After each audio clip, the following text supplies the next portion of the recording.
नहमदुहु व नसल्ली व नुसल्लिमु अला रसूलिहिल करीम अम्मा बाद फ़अऊज़ु बिल्लाहि मिनश्शैतानिर रजीम बिस्मिल्लाहिर रहमानिर रहीम क़ाल अल्लाहु तबारक व तआला फ़िल क़ुरआनिल मजीद व फ़ुरक़ानिहिल हमीद क़द अफ़लहल मुअमिनून अल्लज़ीना हुम फ़ी स्वलातिहिम ख़ाशिऊन सदक़ल्लाहुल अज़ीम। मोहतरम नाज़रीन, जैसा कि इससे पहले के प्रोग्रामों में आपको ये बात बताई जा चुकी है कि इन आयतों के अंदर अल्लाह पाक ने फ़लाह पाने वाले लोगों की कुछ अलामतें ज़िक्र फरमाई हैं, जिसमें पहली अलामत ये है कि अल्लज़ीना हुम फ़ी स्वलातिहिम ख़ाशिऊन, जो अपनी नमाज में खुशू इख्तियार करने वाले हों। जैसा कि आपको बताया जा चुका है कि खुशू का माना अपने दिल को अल्लाह पाक के सामने झुकाना है और खुशू का माना अपने वजूद के आज़ा को अल्लाह के सामने झुकाना है। इस झुकाव की हालतें भी मैं आपको अर्ज़ कर चुका हूँ। फिर नमाज की तरतीबात आपके सामने रखते हुए सजदे की हालत पे मैंने अपनी बात मौकूफ़ कर ली थी। आज सजदे की जो हालत है वो आपके सामने गोश गुजार करूँगा।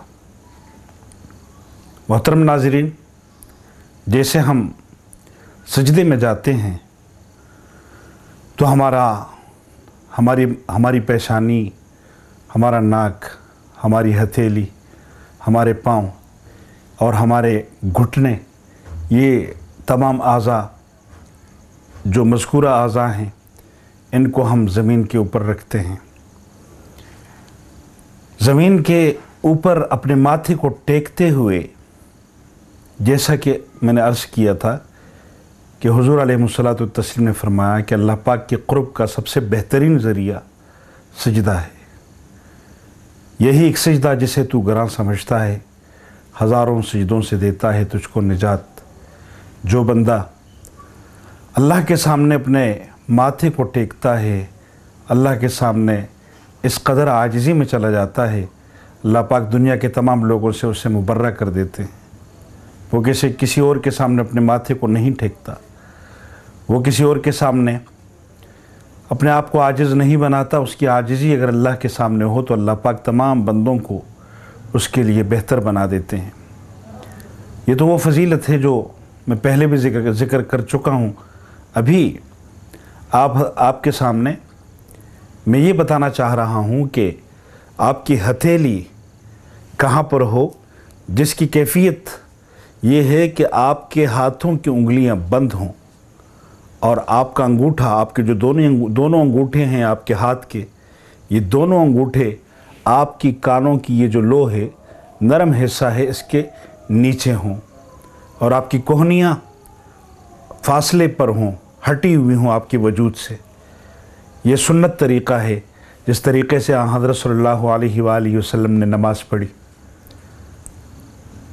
अब जब आप जमात की नमाज़ पढ़ रहे होते हैं तो जमात की नमाज़ में चूँकि आपके इस तरफ भी लोग खड़े होते हैं, इस तरफ भी लोग खड़े होते हैं, तो दोनों अतराफ़ का ख्याल रखते हुए आपने अपनी दोनों कोहनियों को इतना उठाना है कि आपके साथ में खड़े हुए लोगों को तकलीफ़ ना हो। अगर आपके क़ुर्ब में खड़े हुए लोगों को आपकी कोहनियों से तकलीफ़ हो रही है तो इसका मतलब ये है कि ये ख़िलाफ़ सुन्नत अमल है। इस एहतियात के साथ कि आपके पड़ोसी, आपके दाएं और आपके बाएं खड़ा होने वाला नमाजी आपकी वजह से मुतासर न हो, उसे आपकी वजह से तकलीफ़ ना हो, राहत के साथ वो भी नमाज़ पढ़े और आप भी अपनी कोहनियों को खोल सकें। इनफिरादी नमाज में मेरी मुराद वो नमाज है कि जो आप अकेले पढ़ते हैं, जो तन्हाई की नमाज है।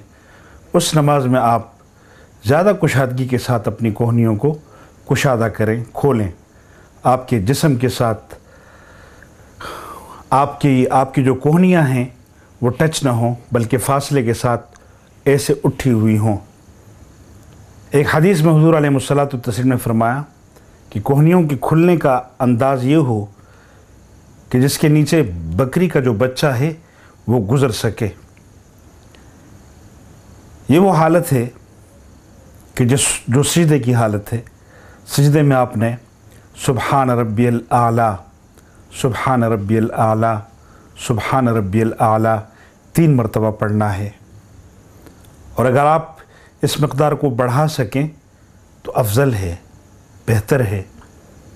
रिवायात में आता है कि आप 5 मरतबा अगर सुबहान रब्बिल आला पढ़ते हैं, 7 मरतबा पढ़ते हैं, 9 मरतबा पढ़ते हैं, 11 मरतबा पढ़ते हैं तो आप पढ़ सकते हैं। जितना सजदा लंबा होगा उतना ही उसकी अहमियत ज़्यादा होगी। आपकी इबादत में एक सुकून और सुरूर आपको मुयस्सर होगा। अलबत्ता इज्तिमाई नमाज में जब आप किसी कोई नमाज इमाम के पीछे पढ़ रहे होते हैं तो उस नमाज में चूँकि इमाम आपका मुक़्तदा होता है, वो आपको लीड कर रहा होता है, आप उसके पीछे खड़े होते हैं, आप उसके मुक़्तदी कहलाते हैं, तो आपने इमाम की इत्तिबा करनी है। फ़राइज़ में अमूमन इमाम ठहर कर सुबहान रब्बिल आला 3 मरतबा पढ़ता है और उसके बाद वो जलसे की तरफ आता है, तो मुक़्तदी भी वही करते हैं, उतना ही वक्त सजदे में गुजारते हैं जितना वक्त इमाम सजदे में गुजारता है। उसके बाद आपको जलसे की तरफ आना है।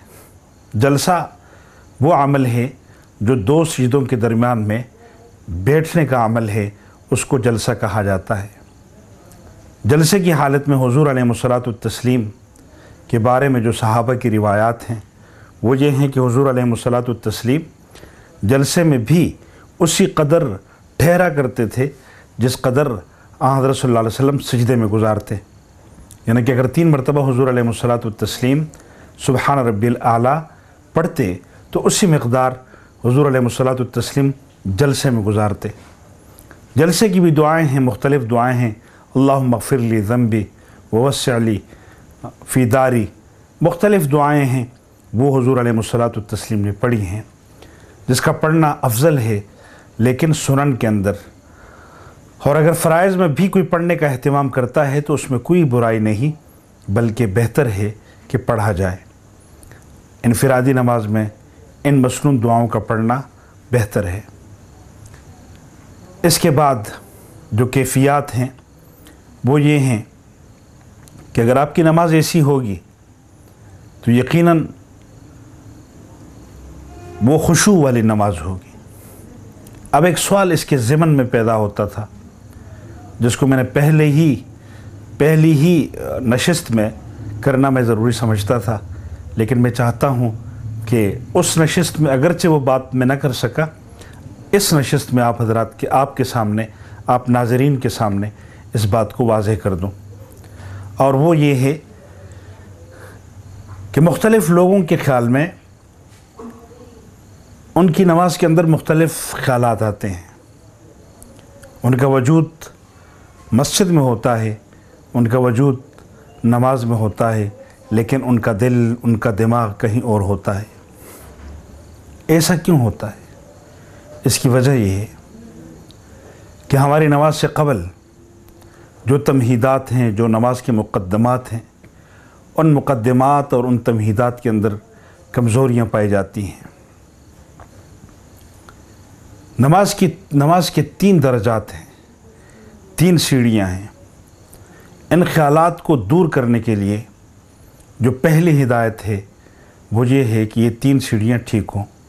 पहली सीढ़ी ये है कि जब हम नमाज़ पढ़ रहे होते हैं तो नमाज के अल्फाज की तरफ हमारा पूरे का पूरा ध्यान हो। हम अगर नमाज में अल्हम्दुलिल्लाह रब्बिल आलमीन पढ़ रहे होते हैं तो हमें चाहिए कि हम इन अल्फाज के ऊपर पूरी तवज्जो रखें, पूरे इन्हिमाक के साथ इन अल्फाज के ऊपर गौर करें, अल्हम्दुलिल्लाह रब्बिल आलमीन। इसके बाद आखिर तक अल्फाज के ऊपर हमारी मुकम्मल तवज्जो हो। ये पहली सीढ़ी। दूसरी सीढ़ी जो है वो ये है कि नमाज के मानी की तरफ, यानी कि नमाज के अंदर जो हम अल्फाज पढ़ रहे होते हैं उन मानी के ऊपर हमारी तवज्जो हो। और तीसरा वो ये अमल है कि जब हम नमाज़ पढ़ रहे होते हैं तो हमारा ध्यान ये हो कि हम अल्लाह को देख रहे हैं। एक हदीस के मुताबिक جسے حدیث جبرائیل کہا جاتا ہے، اس میں حضرت جبرائیل امین علیہمُ التسلیم حضور علیہمُ التسلیم سے پوچھتے ہیں کہ مل احسان، یا رسول اللہ احسان کیا ہے؟ تو حضور علیہمُ التسلیم نے جواب میں فرمایا احسان یہ ہے کہ آپ اللہ کو دیکھو، آپ اللہ کو دیکھو، فَإِن لَّمْ تَكُن تَرَاهُ فَإِنَّهُ يَرَاكَ، اور اگر آپ کی کیفیت یہ پیدا نہ ہو سکے تو کم سے کم یہ کیفیت پیدا ہو کہ اللہ تمہیں دیکھ رہا ہے۔ تو تیسری سیڑھی یہ ہے کہ آپ یہ تصور کریں کہ میں اللہ کو دیکھ رہا ہوں، میرا اللہ میرے سامنے ہے اور میری توجہ، میرا دھیان اللہ کی طرف ہے، میں اللہ کو دیکھ رہا ہوں۔ اور اگر ایسا نہ ہو، یہ خیال پیدا نہ ہو سکے، اس خیال کے پیدا ہونے میں مشکل پیش آ رہی ہو، تو پھر کم سے کم یہ خیال پیدا کرنا چاہیے کہ اللہ آپ کو دیکھ رہا ہے۔ تو جب آپ کے دل میں، آپ کے دماغ میں یہ کیفیت ہوگی تو آپ کا دھیان نماز ہی کی طرف ہوگا، آپ کا دھیان اللہ کی طرف ہوگا، اور وہ اللہ جس کے بارے میں اور آپ سب جانتے ہیں کہ وہ احکم الحاکمین ہے، احکم الحاکمین ہے، وہ بادشاہوں کا بادشاہ ہے۔ دنیا کے عام چھوٹے سے بادشاہ کے سامنے، کسی ملک کے صدر یا وزیر اعظم کے سامنے جب پریڈ ہو رہا ہو اور اس پریڈ میں فوجی ذمہ داران کھڑے ہوں تو وہ کتنے احتیاط کے ساتھ پریڈ کو کرتے ہیں۔ ان کے خیالات یہی ہوتے ہیں کہ ہمیں ملک کا سربراہ دیکھ رہا ہے، اگر ہم نے ایسی کوئی حرکت کی جو حرکت ہماری پریڈ کے شایان نشان نہیں ہے تو ہم کمزور لوگوں میں شمار ہوں گے۔ تو پھر اللہ تو ان بادشاہوں کا بھی خالق ہے، ملک کے صدور کا بھی خالق ہے، ملک کے وزرائے اعظم کا بھی خالق ہے۔ ہم اس اللہ کے سامنے نماز پڑھتے ہیں، اس اللہ کے سامنے عاجزی سے اپنا آپ ظاہر کرتے ہیں، اور اگر ہم اس معاملے میں احتیاط نہ برت سکے تو یقیناً یہی خیالات جس کا ہمیں ڈر اور خوف رہتا ہے یہ آتے رہیں گے۔ ان خیالات کے تدارک کے لیے ایک دوسرا نسخہ جس کو علماء اور محدثین نے بتایا ہے وہ یہ ہے کہ حضور علیہ التسلیم نے نماز سے پہلے کچھ لوازمات ہمارے اوپر رکھی ہیں، اور وہی نماز کے مقدمات ہیں۔ جیسے کوئی کسی کو اپنی گفتگو سمجھانا چاہتا ہو تو اس گفتگو سے پہلے کچھ ضروری چیزیں تمہید کے طور پر اسے بتاتا ہے، اسے ذکر کرتا ہے، اس بات کو سمجھانے کے لیے کہ اصلی بات اس تمہید سے سمجھ میں آ سکے یا کسی مثال سے سمجھ میں آ سکے۔ نماز سے قبل طہارت کا حکم اللہ پاک نے دیا ہے۔ اللہ پاک کے رسول صلی اللہ علیہ وسلم فرماتے ہیں کہ بغیر طہارت کے کوئی عبادت قبول نہیں ہوتی، اور طہارت یہ نماز کے لیے ضروری ہے۔ ایک حدیث کے مطابق حضور علیہ التسلیم فرماتے ہیں کہ طہارت نماز کے لیے چابی ہے، یہ نماز کے لیے کنجی ہے۔ بغیر طہارت کے تو میرے دوستو جیسے آپ کو معلوم ہے کہ نماز نہیں ہو سکتی۔ تو طہارت پہلا مقدمہ ہے، اور اس مقدمے میں جو پہلی شق ہے طہارت کی وہ ہے استنجا۔ جب ہم استنجا کرتے ہیں تو استنجا کے کرنے کے وقت میں ہمیں خوب دھیان کے ساتھ استنجا کرنا چاہیے۔ استنجا کیا ہے؟ جب ہم پیشاب سے فارغ ہو جائیں تو اس فراغت کے بعد ہم اچھی طرح سے یہ اطمینان کر لیں کہ ہمارے جسم سے مزید قطرے بہنے والے نہیں ہیں، اور اگر اس چیز کا خطرہ ہو تو ہمیں انتظار کرنا چاہیے یہاں تک کہ وہ قطرات جو فاضل مادہ جات کی صورت میں ہمارے جسم سے خارج ہوتے ہیں وہ خارج نہ ہو جائیں۔ جب ہمیں تسلی ہو، اطمینان ہو کہ اب کوئی مادہ جسم سے خارج ہونے والا نہیں ہے، کوئی گندگی جسم سے خارج ہونے والی نہیں ہے، تو ہمیں پانی سے یا مٹی کے ڈھیلے سے اپنے آپ کو صاف کر لینا چاہیے۔ آج کل جدید دور ہے، اور اس دور میں پانی کی قلت نہیں ہے، تو یہ اللہ کا فضل ہے کہ اس قلت کے اندر ہم مبتلا نہ ہیں، تو پانی کا استعمال تب ہو جب ہمیں مکمل اطمینان ہو جائے کہ ہمارے جسم کے نکلنے والے جو مادہ جات ہیں وہ نکل چکے ہیں، اور اب کسی مزید قطرے کے نکلنے کا کوئی امکان باقی نہیں ہے۔ ایسی صورت میں ہمارا استنجا ٹھیک ہوگا۔ بہت سارے دوست استنجا کے اندر بے احتیاطی سے کام لیتے ہیں، اور یہی بے احتیاطی علماء لکھتے ہیں کہ جو نجاست ہے یہی وہ چیز ہے جو خیالات کو جنم دیتی ہے۔ گندے خیالات کا پیدا ہونا ناپاکی کی وجہ سے ہوتا ہے۔ شیطانی وساوس یعنی شیطان کی طرف سے آنے والے خیالات کی وجہ یہی ناپاکی ہوتی ہے، جس کا ہمیں اندازہ نہیں ہوتا، جس کو ہم نہیں سمجھتے، اور ہم مکمل استنجا کیے بغیر وضو کے لیے اٹھ جاتے ہیں۔ اس بات کو اچھی طرح سے سمجھنا چاہیے کہ استنجا میں ہم کہیں ایسا تو نہیں کر رہے کہ ناپاکی کا کچھ حصہ ہمارے وجود کے ساتھ لگا ہوا ہو یا ہمارے کپڑوں کے ساتھ لگا ہوا ہو۔ اگر ناپاکی کا یہی حصہ جو کہ معمولی ہی کیوں نہ ہو کپڑے یا جسم کے ساتھ لگا ہوا ہوگا تو خیالات کے لیے یہ کافی ہے۔ تو پہلی جو چیز ہے وہ استنجا کو اچھی طرح سے کرنا ہے۔ اس کے بعد جب ہم وضو کی طرف آتے ہیں تو وضو کے بھی کچھ آداب ہیں جس کو ملحوظ خاطر رکھنا چاہیے۔ قبلہ رخ ہو کر ہم وضو کے لیے بیٹھیں، ہمارا چہرہ وضو کرتے وقت قبلے کی طرف ہو۔ یہ افضل عمل ہے۔ آج کل مختلف مساجد میں اگر ہم مساجد کے اندر وضو کرنے کے لیے جاتے ہیں تو ہمیں ظاہر ہے انہوں نے جس طرف وضو کے لیے جگہ بنائی ہوئی ہوتی ہے اسی طرف وضو کرنا پڑتا ہے، ہم مجبور ہوتے ہیں۔ بہتر یہ ہے کہ اپنے گھر میں ایسا انتظام ہو کہ ہم اس انتظام کے ذریعے سے ہمارا چہرہ قبلے کی طرف ہو جب ہم وضو کریں، اور باوضو ہو کر مسجد کی طرف جائیں۔ مسجد میں وضو کی جگہ کا قیام یہ تو مسافروں کے لیے ان کی ضرورت کے لیے ہے کہ جب وہ شہر کے اندر ایک جگہ سے گزر رہے ہوتے ہیں، ان کا گھر نہیں ہوتا اور ان کو یہ سہولت میسر نہیں ہوتی، تو وہ نماز کے لیے آسانی کے ساتھ آ کر وضو کریں، مسجد کے اندر وہ وضو کریں اور اپنی نماز کو ادا کرنے پہ قادر ہوں۔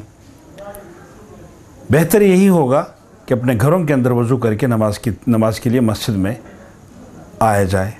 تو وضو نماز سے پہلے ایک اہم اور ضروری عمل ہے۔ نماز اور وضو یہ لازم و ملزوم ہے۔ وضو کے بغیر تو نماز ہو ہی نہیں سکتا۔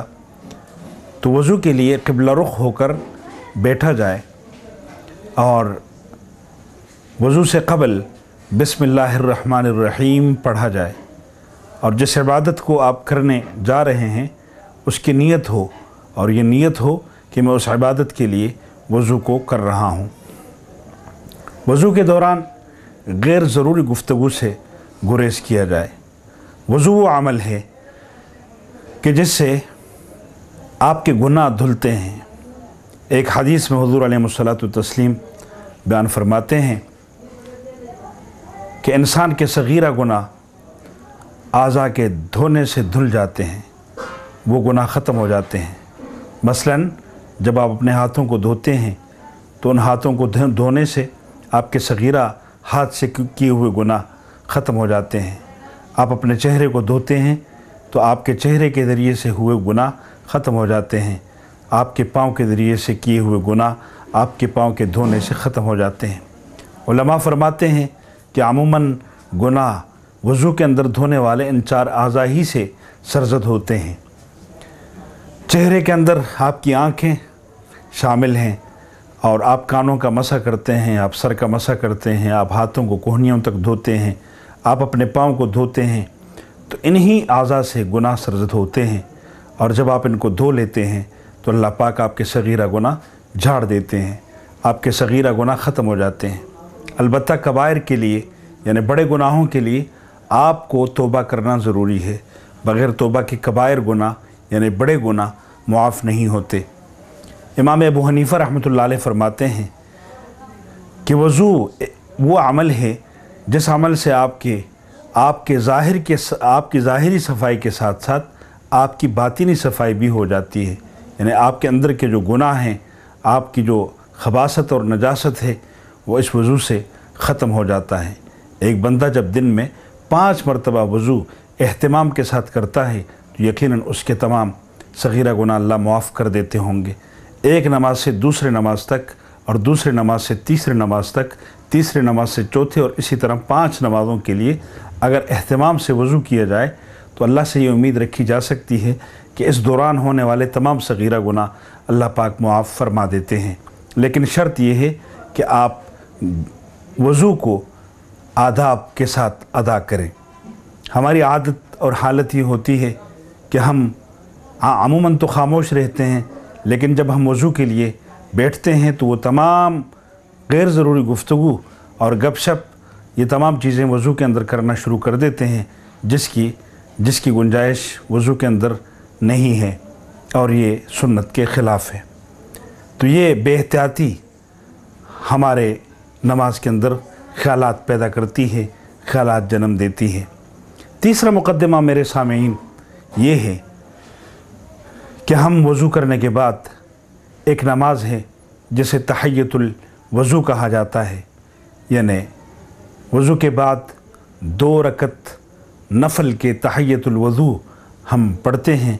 अगर हम इसका अहतमाम करेंगे तो ये हमारे लिए बरकत की बात होगी।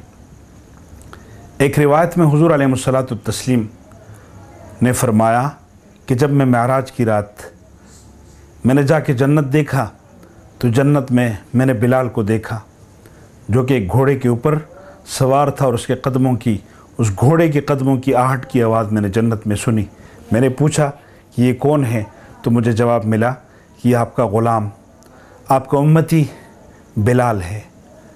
तो बिलाल से हुज़ूर अलैहिस्सलातु तस्लीम ने पूछा कि ए बिलाल, तुम ऐसा क्या अमल करते हो जिस अमल की वजह से अल्लाह पाक ने आपको मुझसे मुक़द्दम रखा, और जैसे एक शाह के साथ, एक बादशाह के साथ या किसी सरदार के साथ उसका गार्ड उससे पहले घोड़े पे सवार होता है, तो ये गार्ड का शर्फ आप मिलना, इसकी वजह क्या है?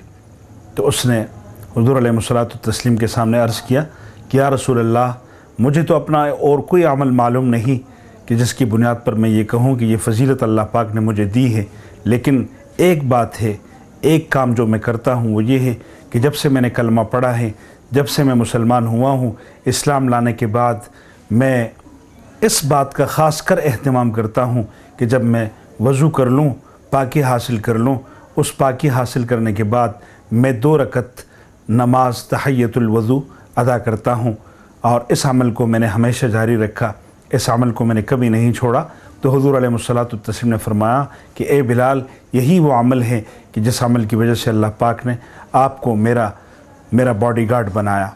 जन्नत के अंदर आपका घोड़ा और आप उस पर सवार मुझसे पहले मेरे बॉडीगार्ड के तौर पर जा रहे हैं। ये वही फ़जीलत है जो अल्लाह पाक ने आपको इस तहियतुल वज़ू की वजह से अता फ़रमाई। मोहतरम नाज़रीन, चौथा मुक़द्दमा ये है कि जब हम तहियतुल वज़ू पढ़ने के बाद मस्जिद में दाखिल होते हैं, जब हम मस्जिद में दाखिल होते हैं तो सबसे पहले तहियतुल मस्जिद 2 रकत नमाज हम मस्जिद के अंदर पढ़ते हैं। ये वो नमाज है कि जिसका पढ़ना अल्लाह पाक को बहुत महबूब है। अब इस नमाज के बाद, तहियतुल मस्जिद के बाद, अगर आप मस्जिद में दाखिल हों, आपको याद हो तो सबसे पहले तहियतुल मस्जिद की नमाज़ पढ़ी जाए, और अगर आप भूल गए, बीच में आपको याद आया कि मैंने तो तहियतुल मस्जिद नहीं पढ़ी, तो जब आपको याद आ जाए आप तहियतुल मस्जिद ये नमाज़ पढ़ लें। एक और मुक़द्दमा जो नमाज से पहले या नमाज के बाद हमें बताया गया है, वो मुक़द्दमा सुनन का है। अल्लाह के रसूल सल्लल्लाहु अलैहि वसल्लम की बाज़ वो सुनन हैं, वो सुन्नतें हैं जो हुज़ूर अलैहिस्सलातु तस्लीम ने अदा की, और तवातुर के साथ उसे सुन्नत मुअक्कदा कहा जाता है। जैसे नमाज फ़जर से पहले 2 रकत नमाज़ पढ़ते हैं, ये सुन्नत मुअक्कदा है। नमाज ज़ोहर से पहले 4 रकत नमाज मुअक्कदा पढ़ते हैं, ये भी सुन्नत मुअक्कदा है। इसके अलावा कुछ नमाज़ें ऐसी हैं कि जिससे पहले हम सुन्नत गैर मुअक्कदा पढ़ते हैं। वो भी हुज़ूर अलैहिस्सलातु तस्लीम की ज़िंदगी के मामूलात का हिस्सा हैं। मसलन असर की नमाज से क़बल 4 रकत पढ़ना यह सुन्नत गैर मुअक्कदा है। इशा से पहले 4 रकत का पढ़ना यह सुन्नत गैर मुअक्कदा है। और बाद नमाज़ें ऐसी हैं जो नमाज फ़र्ज़ के बाद सुन्नत मुअक्कदा हैं। मसलन नमाज मग़रिब के बाद 2 रकत नमाज ये सुन्नत मुअक्कदा है। इस तरह नमाज इशा के बाद 2 रकत नमाज सुन्नत जो है ये नमाज गैर मुअक्कदा है। तो इन सुनन का अहतमाम करना ये भी नमाज के लिए एक मुक़द्दमा है, और जो बंदा इसका अहतमाम करता है यकीनन वो ख़यालात और वसाविस से, शैतानी वसाविस से बचता है। मेरे भाइयों, कभी आपने गौर किया कि अज़ान और नमाज के दरमियान में जो काफ़ी सारा वक्फ़ा होता है, इस वक्फ़े का मकसद क्या है, ये वक्फ़ा क्यों किया जाता है? तो उसका जवाब ये है कि ये वक्फ़ा इसीलिए रखा गया है ताकि हम इत्मीनान के साथ ये तमाम के तमाम आमाल कर सकें, हम इत्मीनान के साथ इस्तिंजा कर सकें, हम इत्मीनान के साथ वज़ू कर सकें, हम इत्मीनान के साथ तहियतुल वज़ू और तहियतुल मस्जिद पढ़ सकें, हम इत्मीनान के साथ सुन्नतें अदा कर सकें। जो बंदा इन आमाल और इन मुक़द्दिमात पे अमल करता है यकीनन वो ख़यालात और वसाविस से बचता है, और जिसकी तवज्जो इन चीज़ों की तरफ न हो बल्कि एक ऑटोमेटिक मशीन की तरह वो आके फ़ौरन से वज़ू करता है, वज़ू में भी उसका ध्यान और ख़्याल नहीं रहता, फिर इन दीगर नमाज़ों का अहतमाम नहीं करता और फ़ौरी तौर पर नमाज के लिए खड़ा होता है, तो उसकी नमाज वसाविस से नहीं बच सकती। बावजूद इन तमाम तमहीदात के भी, इन तमाम मुक़द्दिमात के भी कि उसने ये तमाम अमाल बखूबी अंजाम दिए, वो फिर भी वसाविस का शिकार हो, तो मेरे दोस्तों परेशान होने की ज़रूरत नहीं है। वो वसाविस वो ख़यालात जो आपके इख्तियार में न हो वो अल्लाह की तरफ से मुआफ़ कर दिए जाते हैं। इसके नतीजे में हमारे बाज़ दोस्त ये शिकवा करते हैं कि हमारी इन नमाज़ों का क्या फ़ायदा, ये तो हम महज टक्करें मारते हैं और इसका अजर तो हमें मिलना नहीं है। तो ये गलतफ़हमियाँ हैं। हमारी नमाज ऐसी हो कि जिस नमाज को हम नमाज की तरह अदा करें, लेकिन अगर गैर इख्तियारी कुछ वसाविस और ख़यालात हमारी नमाज़ों के अंदर आ जाएं तो अल्लाह पाक मुआफ़ करने वाला है। हम जब नमाज़ पढ़ते हैं, अबू बकर सिद्दीक़ रज़ियल्लाहु ताला अन्हु ने फरमाया कि जब हम नमाज़ को अदा करते हैं तो नमाज की अदायगी के बाद हम अल्हम्दुलिल्लाह पढ़ते हैं, हम अस्तग़फ़िरुल्लाह पढ़ते हैं। इस पर, इन कलिमात के ऊपर अगर गौर किया जाए जो हम नमाज को अदा करने के बाद पढ़ते हैं, अल्हम्दुलिल्लाह, अस्तग़फ़िरुल्लाह, तो सीधा मतलब है कि या अल्लाह तेरा शुक्र है। पहला कलिमा तो शुक्र का कलिमा है कि अल्हम्दुलिल्लाह, या अल्लाह तेरा शुक्र है कि तूने हमें तौफ़ीक़ दी नमाज के अदा करने की। बहुत सारे ऐसे लोग हैं जो दोस्त हैं कि जो नमाज़ों से महरूम रहते हैं, जो नमाज का ख्याल ही नहीं रखते, जो अल्लाह के फ़राइज़ की तरफ आते ही नहीं, जो गफलत की ज़िंदगी गुजार रहे हैं। अगर हमें अल्लाह पाक की तौफ़ीक़ अता फ़रमा रहा है कि हम नमाज की अदायगी करते हैं और वो नमाज अगरचे कमज़ोर हो लेकिन बनिस्बत न पढ़ने के बहुत ज़्यादा अफजल है, तो हम इस नेमत पर अल्लाह का शुक्र अदा करें कि या अल्लाह तेरा शुक्र है, अल्हम्दुलिल्लाह, अल्हम्दुलिल्लाह, अल्हम्दुलिल्लाह। अब एक और कलिमा है जिस कलिमे की बुनियाद पर हम ये सोचने पे मजबूर हो जाते हैं कि जब हम नमाज को अदा करते हैं तो हम कहते हैं अस्तग़फ़िरुल्लाह, अस्तग़फ़िरुल्लाह, अस्तग़फ़िरुल्लाह। तो इसका माना क्या है? क्या माना ये है कि हम किसी गुनाह में मुब्तला थे और उसके बाद हम अल्लाह से माफ़ी मांग रहे हैं, हम अल्लाह से तौबा और ताइब हो रहे हैं? नहीं मोहतरम नाज़रीन, हमने नमाज को अदा किया, लेकिन इस अस्तग़फ़िरुल्लाह का मतलब ये है कि अल्लाह इस दौरान जो हमारी कोताहियाँ हैं वो हमें मुआफ़ फरमा। कहीं हम ख़ुद पसंदी के अंदर मुब्तला न हो, कहीं हम अपने आप को अफजल न समझना शुरू हो जाएं। लिहाजा अपने आप को आजिज़ और नहीफ़ साबित करने के लिए कि या अल्लाह तेरा फ़ज़ल था कि हमने नमाज़ पढ़ी, और या अल्लाह अगर इस नमाज में हमसे कोई कोताही हुई तो या अल्लाह हमें मुआफ़ फरमा। तो इसी अमल को अरबी में खुशू कहा गया है, इसी अमल को खुज़ू कहा गया है। अगर हम इन तमाम चीज़ों को समझें तो इंशाअल्लाह ताला अल्लाह हमारी नमाज़ों को कबूल करेगा, ہمارے جو سجدے ہم ادا کرتے ہیں یہ اللہ پاک کے ہاں بہت مقبول ہیں، ہمارے یہ سجدے اللہ پاک کو بہت مقبول ہیں۔ ہم اسی حالت میں اللہ پاک کے پاس اگر اٹھائے جائیں، یقین جانیے کہ ہماری زندگی بھر کا اگر ایک سجدہ کام رنگ لے آیا تو ہماری نجات کے لیے کافی ہے۔ اللہ پاک ہمیں وہ سجدے نصیب فرمائے کہ جو قبولیت والے سجدے ہوں، ہمیں وہ نمازیں نصیب فرمائے جو مبروم نمازیں ہوں، جو مقبول نمازیں ہوں۔ اللہ ہماری عبادات کو صحت عطا فرمائے۔ انشاءاللہ اس کے بعد گفتگو اسی سے متصل جو ارکان ہیں اس پہ ہوگی۔ اللہ ہمیں عمل کی توفیق عطا فرمائے۔ میں انہی الفاظ پہ اکتفا کرتا ہوں۔ وآخر دعوانا ان الحمدللہ رب العالمین۔